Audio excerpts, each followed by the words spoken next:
पितृपक्ष सुरू झालेला आहे, पितृपंधरवडा, आणि या पितृपक्षाबद्दलचे अतिशय महत्त्वाचे माहिती देणारे व्हिडिओ मी तुमच्यासोबत शेअर केलेले आहे। पण तरीसुद्धा बऱ्याच लोकांच्या मनामध्ये श्राद्ध पितृपक्षाविषयी बऱ्याचशा शंका आहे की ताई आमच्या पितरांचं अशी मृत्यू झालेला आहे, आमच्या घरामध्ये हे झालेलं आहे, ते झालेलं आहे, तर कधी करायचं श्राद्ध तिथी माहीत नसेल तर काय, असे बरेचसे प्रश्न जे आहे मी लिहून ठेवलेले आहे। तर त्या प्रत्येक प्रश्नाचं उत्तर देण्याचा मी आज प्रयत्न करेल की जेणेकरून तुमच्या सगळ्या शंकांचं निरसन होईल। पितरांसाठी श्राद्ध आपल्याला करायचं असतं, श्राद्ध न केल्यास त्यांची इच्छा जी आहे ती अतृप्त राहिल्यामुळे, तसंच पितृ जे आहे ते वाईट शक्तींच्या नियंत्रणाखाली जाऊन त्यांचे दास झाल्यामुळे वाईट शक्तीने त्यांचा उपयोग करून कुटुंबियांना त्रास देण्याची शक्यता असते।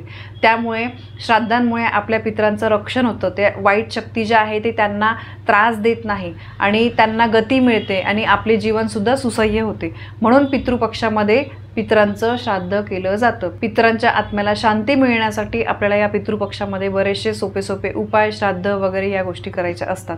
आता जे शंका आहेत, जे प्रश्न आहेत, तर ते कुठले प्रश्न आहे जे सगळ्यांना बऱ्यापैकी पडलेले आहे, तर त्या प्रश्नांचे उत्तर देण्याचा मी या व्हिडिओमध्ये प्रयत्न केला आहे। तर सगळ्यात पहिले म्हणजे बघा, घरात कुळात चालू वर्षात एखादी व्यक्ती मृत झाली असेल तर श्राद्ध करता येते का? नाही, मृत व्यक्तीस 1 वर्ष पूर्ण झाल्याशिवाय त्या व्यक्तीचं श्राद्ध करता येत नाही। घरात किंवा कुळात सवाष्ण महिला मृत झाली असल्यास कोणत्या दिवशी श्राद्ध करावे? सवाष्ण व्यक्ती मृत होऊन 1 वर्ष पूर्ण झाल्यानंतर पितृपक्षामध्ये अविधवा नवमी म्हणजे नवमी तिथीला त्या स्त्रीचं श्राद्ध करता येतं, ते पण 1 वर्ष पूर्ण झाल्यानंतर। ज्या पूर्वजांची तिथी पौर्णिमेला असेल त्यांचे श्राद्ध कोणत्या दिवशी करावे? तर अशा व्यक्तींचे श्राद्ध पंचमी, अष्टमी, द्वादशी किंवा सर्वपित्री अमावस्येला घालावे। ज्यांचा मृत्यू हा घातपाताने झाला असेल किंवा आत्महत्या केली असेल त्यांचे श्राद्ध कोणत्या तिथीस घालावे? अशा व्यक्तींचे श्राद्ध भाद्रपद कृष्ण चतुर्दशीला म्हणजे चतुर्दशी या तिथीला आपल्याला घालायचं आहे। संन्यासी किंवा घर सोडून गेलेल्या व्यक्तींचे श्राद्ध कोणत्या तिथीला घालावे? अशा व्यक्तींचे श्राद्ध द्वादशीला घालतात। पितरांची तिथी माहीत नसल्यास कोणत्या दिवशी श्राद्ध करावे? जर पितरांची तिथी माहीत नसेल तर द्वादशी किंवा सर्व पितृ अमावस्या या दिवशी सर्व पितरांचे म्हणजे जे आपल्याला ज्ञात आहे, अज्ञात आहे, माहितीचे न माहीत असलेले सगळ्या व्यक्तींचे श्राद्ध घालता येते। तसेच ब्राह्मणास हिरण्यदान किंवा अमावस्येला मागणाऱ्या स्त्रीला शिदादान द्यावी, यामुळे त्या पितरांचे श्राद्ध केल्याचे आपल्याला पुण्य मिळते। श्राद्ध घालताना नैवेद्य मंडल कसे घालावे? पाण्याचे गोल मंडल करून त्यावर नैवेद्याचे ताट मांडावे आणि आपण नेहमी मंडल करताना देवाला नैवेद्य दाखवताना बघा क्लॉकवाईज पाण्याचं मंडल करतो, पण पितरांचा नैवेद्य अर्पण करताना आपल्याला उलट्या दिशेने पाण्याचा भरीव मंडल करायचा आहे, उलट्या दिशेने। बघा पितरांच्या नैवेद्य ठेवण्यामध्ये पण काही पद्धती आहे, तर ते आपण नेहमीच्या पद्धतींपेक्षा काही वेगळे आहे, तर ते तुम्ही नक्की लक्षात घ्या। देवांना आपण क्लॉकवाईज पाण्याचं मंडल करतो चौकोनी, पण जेव्हा आपण पितरांच्या नावाने घास काढतो त्यांच्या तिथीला आपण जेव्हा ताट वाढतो तर त्याचं पाण्याचं मंडल नैवेद्याच्या ताटाच्या खालचं जे पाण्याचं मंडल आहे तर ते उलट्या बाजूने असतं। यानंतर बघा, अघोर पितरांच्या सद्गतीसाठी कोणती सेवा करावी? म्हणजे पितरांसाठी कोणती सेवा करावी? तर पितृस्तुती, त्यानंतर बाह्य शांती सूक्त, पितरतुष्टीकारक स्तोत्र, पितृ अष्टक या गोष्टी तुम्ही दुपारी 12 वाजता वाचू शकता। एका पोळीवर थोडा भात, तूप, 5-7 काळे तीळ, यानंतर हे सगळं घेऊन तुम्ही दक्षिणाभिक बसून मी सोबत मंत्र देते तो म्हणून तुम्ही त्या माळेचा स्पर्श भाताला करायचा आहे आणि मग तो पितरांना अर्पण करायचा आहे। यामुळे पितर आपल्याला भरभरून आशीर्वाद देतात। मातामह श्राद्ध म्हणजे काय? त्याचा अधिकार कोणाला आहे? नवरात्रीच्या पहिल्या दिवशी मातामह श्राद्ध म्हणजे आईच्या वडिलांचे श्राद्ध असते। ज्यांचे वडील जिवंत आहेत पण आजोबा म्हणजे आईचे वडील जिवंत नाहीत अशा मुलांनाच हा अधिकार असतो।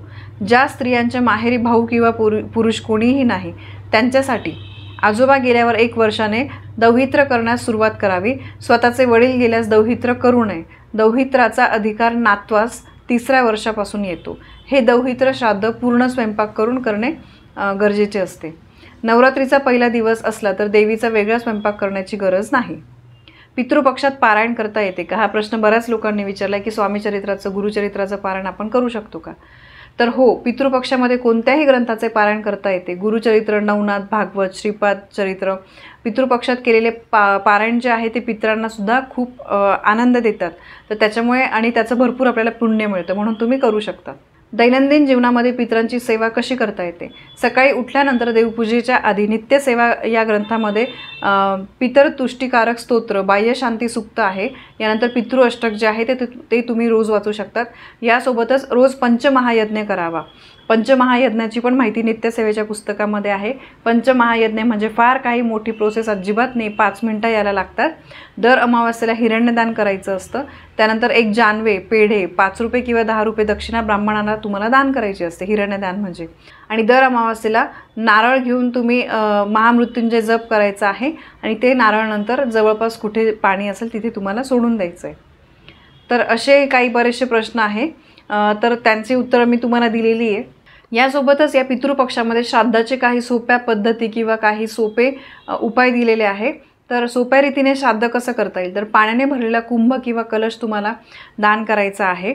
त्यानंतर अन्नदान तुम्ही करू शकतात. काळे तिळाचं तुम्ही दान करू शकतात. गाईला तुम्ही चारा खाऊ घालायचा आहे, हिरवा चारा. यासोबतच ज्या मी तुम्हाला सेवा सांगितल्या त्या तुम्हाला सेवा करायच्या आहे. यासोबतच अजून एक प्रश्न होता की ताई, एखाद्याचा मृत्यू अधिक मासात झाला असेल तर काय करायचं आणि त्याची श्राद्धतिथी तुम्हाला माहीत नाही वगैरे. तर अशा वेळेस एखाद्याचा मृत्यू जर अधिक मासात झालेला असतो पण त्याचं वर्षश्राद्ध मात्र अधिक मास ज्या महिन्यात असेल त्या वर्षीच तुम्हाला करता येते. तर त्याच्यामुळे अधिक मास आल्यानंतर त्या व्यक्तीचं वर्षश्राद्ध होईल आणि त्याच्यानंतर तुम्ही त्या व्यक्तीच्या तिथीला तुम्ही त्या पुढच्या वर्षापासून तुम्ही पितृपक्षामध्ये श्राद्ध घालू शकतात. तर अशी पितृपक्षाबद्दल जे काही तुम्हाला मी माहिती दिलेली आहे अतिशय महत्त्वाची आहे. कारण बघा, पित्र जे आहे ना, पितरांच्या बाबतीत ज्या काही आपण गोष्टी करतो त्या नियमानेच झाल्या पाहिजे, त्यामध्ये चूक होता कामा नये. कारण एक वेळ देव आपल्या चुकीला माफ करतील, पण पित्र जर एकदा नाराज झाले ना तर त्याच्यामुळे आपल्याला आयुष्यामध्ये इतके संकट भोगावे लागतात की आपल्याला म्हणजे अगदी आपण त्रासून निघतो आणि अशामुळे आपली प्रगती थांबते, आपल्या आयुष्यावर खूप त्याचे वाईट परिणाम होतात. म्हणून तुम्ही नक्की पितृपक्षामध्ये ज्या काही गोष्टी कराल तर त्या अगदी नियमांनी करा. ते नियमांनी करण्याला खूप महत्त्व आहे. तर ही एक अतिशय महत्त्वाची माहिती मला तुमच्यापर्यंत पोहोचवायची होती. माहिती आवडली असेल तर व्हिडिओला लाईक करा, शेअर करा. चॅनलवर नवीन असाल तर सबस्क्राईब नक्की करा. धन्यवाद. श्री स्वामी समर्थ.